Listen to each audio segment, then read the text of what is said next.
Hello friends, welcome back to our channel. ఇవాళ మిర్చి బజ్జీ చల్లగా ఉంది కాబట్టి క్లైమేట్ మమ్మీని అయితే మిర్చి బజ్జీ చేయమన్నాను. సో దొడ్డు మిరపకాయలు తీసుకొని వాటిని చీరుతుంది మమ్మీ అయితే. దాంట్లో సాల్ట్ అయితే వేసుకుంటే ఫుల్ యమ్మీగా వస్తాయి. సో వాటిని చీరి ఉప్పు నింపాలి అన్నిట్లో. చూస్తున్నారు కదా, అలా నింపినాక ఒక బౌల్ తీసుకొని అందులో శనగపిండి, కొంచెం బియ్యం పిండి వేయాలి. దాంతో క్రిస్పీగా వస్తాయి బజ్జీలు, హోటల్ స్టైల్ లాగా వస్తాయి. సో శనగపిండి, బియ్యం పిండి, దాంట్లో కొంచెం జీలకర్ర, తినే సోడా కొంచెం లైట్గా వేయాలి, వేసి వేయాలట్టు. తర్వాత పసుపు, వెల్లుల్లిపాయ పేస్ట్ వేస్తే వేయచ్చు, లేకపోతే లేదు. సో దాన్ని మంచిగా మిక్స్ చేసుకొని సాల్ట్ వేసి మిక్స్ చేసుకోవాలి. కొన్ని వాటర్ యాడ్ చేస్తూ అయితే హీట్ అయిన ఆయిల్ కొంచెం వేస్తే బజ్జీలు క్రిస్పీగా వస్తాయి. కలిపి పెట్టుకున్న పిండిలో ఫస్ట్ అయితే వాటర్తోని మంచిగా మిక్స్ చేసుకోవాలి. దాన్ని ఎయిర్ బబుల్స్ ఏం లేకుండా నీట్గా ఫస్ట్ గట్టిగా మిక్స్ చేసుకున్న తర్వాత కొంచెం లూజ్ చేసుకోవాలి. దాన్ని చూస్తున్నారు కదా వీడియోలో, అలా స్లోగా నీట్గా కలుపుకోవాలి.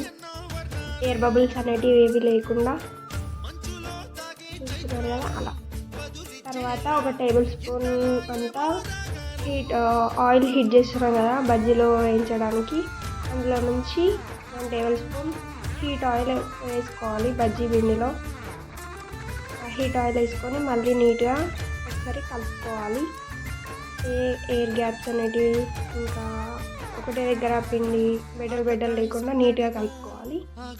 సో కలుపుకొని మిర్చి తీసుకొని నీట్గా దానికి లావుగా వచ్చేటట్టు ఆయిల్లో వేయాలి. ఫస్ట్ అయితే ఆయిల్ని హీట్ అయిందో లేదో కొంచెం పిండి వేసి చెక్ చేసుకొని తర్వాత అందులో ఒక్కొక్క మిర్చిని వేయాలి.